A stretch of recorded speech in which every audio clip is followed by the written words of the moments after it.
अस्सलाम वालेकुम dear students, 9th class की फ़िज़िक्स अभी हम डिस्कस करने लगे हैं। तो कल हमने जो टॉपिक डिस्कस किया था वो था रिजोल्यूशन ऑफ फोर्सेस, और उसमें आपने ये पढ़ा था कि एक फ़ोर्स को दो परपेंडिकुलर कंपोनेंट्स में किस तरह से रिज़ॉल्व किया जाता है। यानी कि कल आपने ये पढ़ा था कि एक फ़ोर्स को दो फोर्सेस में कैसे डिवाइड करते हैं, ठीक है। और आज आप ये पढ़ेंगे कि अगर आपके पास दो फोर्सेस आपको दे दी जाएं तो उनसे मिला के अगर आपने एक बनानी हो, कल एक से दो बनानी थी ना, और आज आपने दो को मिला के उनसे एक बनानी है। तो ये जो दो से मिला के हमने एक बनानी है, इसका भी आप टॉपिक करेंगे, उसको यही नाम उसका है कि determination of a force by it's perpendicular components. यानी कि एक फोर्स मालूम करना जिसके हमें दो परपेंडिकुलर कंपोनेंट्स दे दिए गए हैं। तो देखते हैं भाई, और इससे पहले ये एक छोटी सी एग्जांपल है, ये भी हम कर लेते हैं। एग्जांपल नंबर 4.2 है। एग्जांपल ये है भाई, कह रहा है a man is pulling a trolley on a horizontal road. एक बंदा है, एक ट्रॉली को वो खींच के लेके जा रहा है या धकेल के लेके जा रहा है कि किधर को, with a force of 200 Newton. कितनी फोर्स लगा के, 200 न्यूटन की फोर्स लगा के वो उसको लेके जा रहा है। Making 30 degree angle with the road. उसका जो जाविया बन रहा है जिस फोर्स के साथ वो लेके जा रहा है वो 30 डिग्री है। इस तरह से कह लें आप भाई, एक बंदा इस तरह अपने रेडी को लेके जा रहा है और उसका जो जाविया बन रहा है एक्स एक्सिस के साथ, यानी कि जिसको हमने थीटा कहा है, कल नहीं था मैंने बताना भूल गया था। यहाँ पे आपकी जो फोर्स एंगल बनाती है हॉरिजॉन्टल के साथ उसको आप थीटा कहते हैं। और वो कह रहा है कि यहाँ पे जो आपकी फोर्स है वो 30 डिग्री का एंगल बना रही है। ये वाली जो फोर्स है एक्स के साथ कितना एंगल बना रही है, 30 डिग्री का। तो आप ये लिख लें भाई डाटा। तो डाटा में आपके पास क्या है भाई, डाटा में ये है भाई कि आपको जो फोर्स गिवन है वो है भाई 200 न्यूटन्स, और उसके बाद जो आपको एंगल दिया गया है वो आपके पास है 30 डिग्री। आगे देखिए भाई, कह रहा find the horizontal and vertical components of its force. बताएं कि जो आपकी फोर्स लग रही है इसका जो वर्टिकल कंपोनेंट है, यानी कि आपको पता है कि उसको आप एफ वाई कहते हैं, कल हमने किया था। और ये जो हॉरिजॉन्टल होता है इसको आप क्या कहते हैं, एफ एक्स। तो कह रहा है इसका वर्टिकल कंपोनेंट यानी कि एफ वाई भी फाइंड करें और इसका हॉरिजॉन्टल कंपोनेंट यानी कि एफ एक्स भी फाइंड करें। क्लियर हो गया भाई। तो बहुत सिंपल है, सोल्यूशन की तरफ हम जा रहे हैं। आपको याद होगा कल आपने कहा था कि f x is equal to f cos theta, और ये कल हमने फार्मूला निकाला था। और एफ वाई जो होता है वो इक्वल होता है एफ साइन थीटा। याद है कि नहीं याद? तो अभी आप क्या करेंगे, एफ आपके पास कितना गिवन है, 200। कितना गिवन है, 200। और कॉस ये कैलकुलेटर के ऊपर आपका ट्रिग्नोमेट्रिक फंक्शन होता है, इसको आप वहाँ पे पुट करेंगे। और थीटा यहाँ पे आपके पास 30 डिग्री है। उसके बाद नीचे वाले भी पुट कर लें। एफ आपके पास है 200 मल्टीप्लाई साइन आ रहा है, और 30 डिग्री आपके पास एंगल है। तो अभी कैलकुलेटर से आप करेंगे, ऊपर वाले को सॉल्व करेंगे, क्या आंसर आता है। ऊपर वाले का आंसर आएगा भाई आपके पास 173.2, और फोर्स का यूनिट क्या होता है, न्यूटन। क्या होता है, इस तरह आप एफ वाई की जो ये वैल्यू निकालेंगे 200 मल्टीप्लाई साइन 30, तो आंसर आएगा आपके पास आंसर आएगा बेटा आपके पास 100।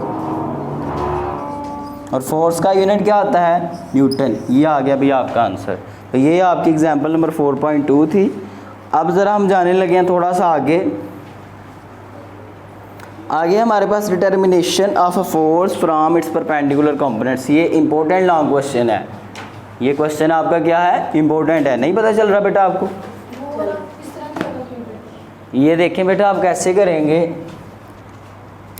ये आप लिखेंगे 200 मल्टीप्लाई, ये साइन का बटन, यहाँ पे कॉस का बटन दिया हुआ है वो प्रेस करेंगे, उसके बाद 30 आ रहा है 30 लिख देंगे।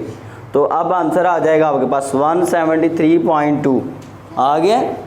इसी तरह आप ये कॉस का भी वहाँ पे दिया, साइन का भी दिया हुआ है, तो साइन वाला भी करके आप नीचे वाला भी आंसर निकाल लेंगे, ठीक है। तो अब ज़रा हम बड़ा इंपॉर्टेंट क्वेश्चन डिस्कस करने लगे हैं, इसके ऊपर लिख लें। ये इंपॉर्टेंट लॉन्ग क्वेश्चन है इस चैप्टर का। Determination of a force from its perpendicular components.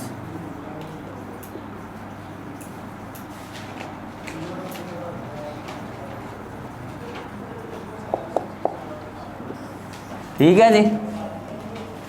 अब बहुत सिंपल है, सबसे पहले तो हम क्या करेंगे, कोऑर्डिनेट सिस्टम अपना ड्रा करेंगे। ये आपके पास एक्स एक्सिस होगी और ये आपके पास वाई एक्सिस, और ये पॉइंट क्या होता है, ओरिजिन। इसको क्या कहते हैं, ओरिजिन, जहाँ से आगाज़ होता है किसी चीज़ का।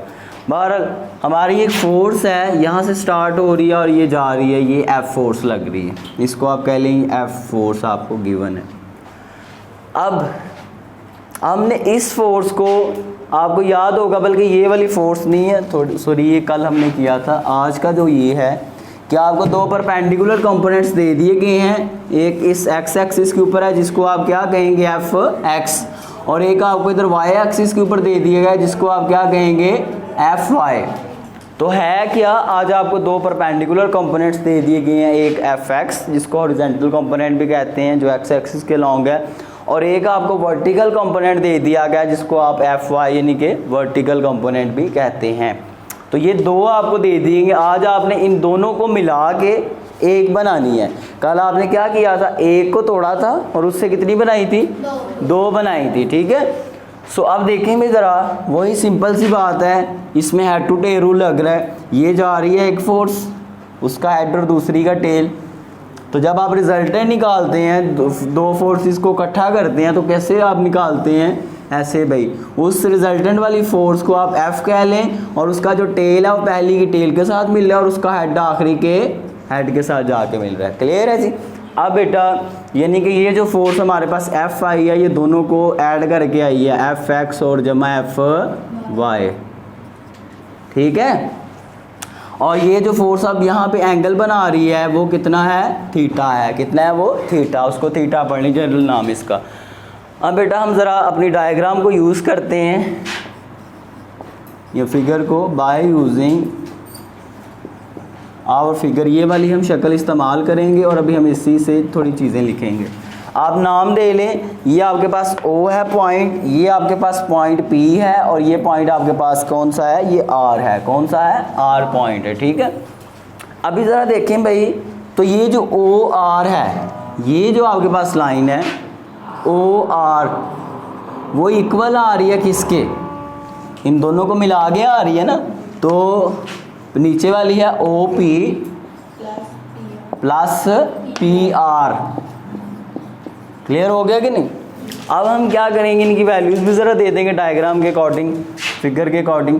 OR की क्या वैल्यू है आपके पास, F कितना है, F ही लिया हो ना इसके लॉन्ग हमने, F फोर्स, और OP हमारे पास कितना है, F x कितना है, और PR कितना है, F y। ये एरो इसलिए लगा रहा हूँ क्योंकि ये एक वेक्टर क्वांटिटी है फोर्स। ठीक है, या इसको आप बोल्ड करके लिख लें तो भी ठीक है। अब बेटा ये तो हमारे पास आ गया है, फोर्स आ गई है और उसमें उसकी डायरेक्शन भी आ रही है, उसका मैग्नीट्यूड भी आ रहा है, लेकिन हमें सिर्फ चाहिए फोर्स। क्या चाहिए, फोर्स, और उसका सिर्फ मैग्नीट्यूड चाहिए हमें।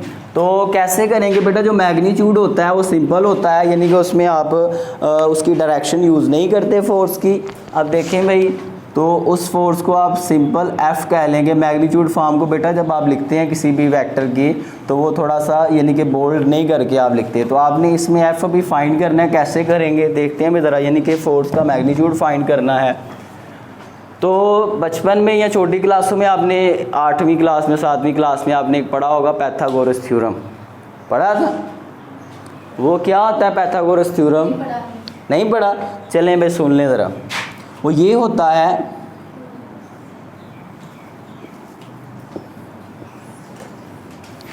कि ये जो होती है बेस, ये होती है परपेंडिकुलर और ये होती है हाइपोटेन्यूज।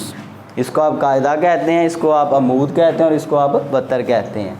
तो ये कहता है पैथागोरस थ्योरम कि अगर आप ये जो साइड है H, इसका आप ले लें स्क्वायर, वो इक्वल होगा किसके, इसके स्क्वायर जमा इसके स्क्वायर के।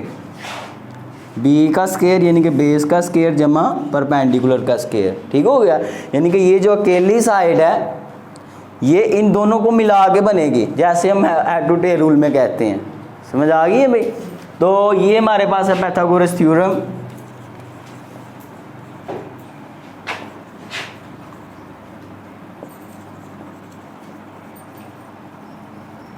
तो वो पाइथागोरस थ्योरम जो है वो भी यहाँ पे हम अप्लाई करेंगे, ठीक हो गया भाई। अब सर आप देखें भाई, तो हमारे पास ये जो साइड आपके पास आ रही है, ये वाली साइड, वो हमारे पास है इस डायग्राम के अंदर ओ आर कितना है, और उसका आपने क्या लेना है, इसके अकॉर्डिंग स्केयर लेना है, is equal to b. B यहाँ पे ये चीज़ है ओ पी, क्या है ओ पी, और उसका भी आपने ले लिया स्केयर, और ऐड करना है किसमें, परपेंडिकुलर में। तो परपेंडिकुलर क्या है, पी आर। समझ आ गई कि नहीं। उसके बाद बेटा जी आप क्या करेंगे, इनकी वैल्यू ज़रा पुट कर देंगे। तो ओ आर जो है वो किसके इक्वल था, एफ के इक्वल था, और ओ पी किसके इक्वल था, एफ एक्स के। मैग्नीट्यूड फॉर्म में भी हम ले रहे हैं इनका, और उसके बाद इसका भी आपने स्केयर ले दिया, और पी आर किसके इक्वल था, एफ। अब बेटा हमें सिर्फ एफ चाहिए, उसके ऊपर ये स्केयर नहीं चाहिए, तो क्या ले लें भाई, जजर ले लें, टेकिंग स्केयर रूट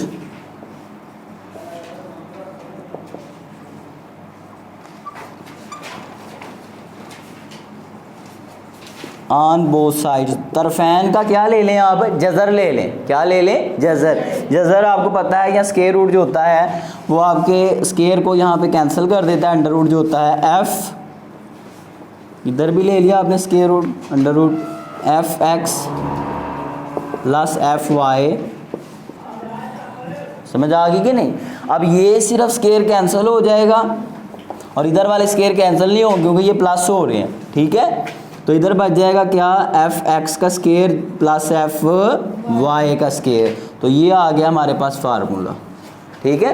कि अगर आपने परपेंडिकुलर कंपोनेंट्स की मदद से फोर्स फाइंड करनी हो तो आप क्या करेंगे, उसके दोनों परपेंडिकुलर कंपोनेंट्स का स्केयर लेंगे, उनको ऐड करेंगे, और उसका फिर आप क्या ले लेंगे, अंडर रूट ले लेंगे, ठीक है। स्केयर रूट आप ले लेंगे उसका, क्लियर है जी। अब उसके बाद ज़रा हम बात करते हैं कि ये जो हमारे पास फोर्स लग रही है इधर को, ये वाला जो थीटा बन रहा है बेटा, इसको आमतौर पे डायरेक्शन भी कहते हैं। क्या कहते हैं, डायरेक्शन ऑफ फोर्स। वो हम कैसे फाइंड करेंगे, वो भी आपने गौर से समझना है।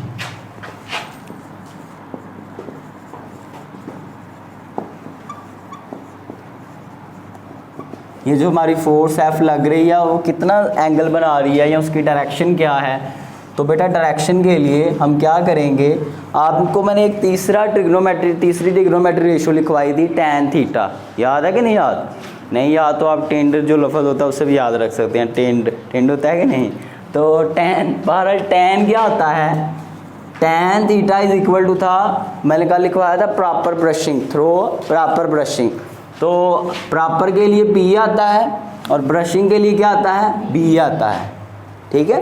अब तो आपको पता है कि पी जो होता है यहाँ पे परपेंडिकुलर है, तो ये है परपेंडिकुलर, उसकी वैल्यू क्या है, एफ वाई है, और बी यहाँ पे बेस होता है ये वाला, उसकी वैल्यू क्या है, एफ एक्स। तो टैन थीटा आ गया हमारे पास F Y over F X. बेटा हमें तो सिर्फ थीटा चाहिए, तो थीटा में फाइंड करने के लिए जो टैन साथ में एक्स्ट्रा आ रहा है इसको इधर से उठा के उधर ले जाएंगे। ट्रिग्नोमेट्रिक फंक्शन को जब आप एक साइड से दूसरी साइड पे लेके जाते हैं तो वो उधर जाके इन्वर्स हो जाता है। क्या हो जाता है, इन्वर्स। कैसे, इधर सिर्फ टैन, उधर जाके टैन -1 बन जाएगा, ठीक है। और बाकी चीज़ वैसे ही रहेगी, f Y over F x, ठीक है जी। तो ये हमारे पास जो फोर्स की डायरेक्शन होती है उसको निकालने का फार्मूला भी हमारे पास आ चुका है। अब एक और बात है भाई कि हम क्या करेंगे, यहाँ से आपको मैं थोड़ा सा बता दूँ कि कैलकुलेटर के ऊपर ये इन्वर्स कैसे आता है। आप निकालें ज़रा कैलकुलेटर अपना, उसके ऊपर प्रेस करें शिफ्ट प्रेस करें आप। शिफ्ट प्रेस करने के बाद आप टैन का बटन प्रेस करें, कर दिया तो आ गया टैन इन्वर्स। इस तरह से आप tan इनवर्स कैलकुलेटर के ऊपर से निकालेंगे। ठीक है जी, तो ये आज का आपका काम था। ये बड़ा इंपॉर्टेंट लॉन्ग क्वेश्चन है, कल आपने इसको अच्छे से पूरे के पूरे क्वेश्चन को तैयार करके आना है और ये सारा क्वेश्चन आपने तैयार करना है जी। न्यूमेरिकल आपकी बुक के ऊपर सॉल्व्ड है। ठीक है, अपना ख्याल रखिएगा, खुश रहिएगा, अल्लाह हाफिज़। बंद कर दें इसको।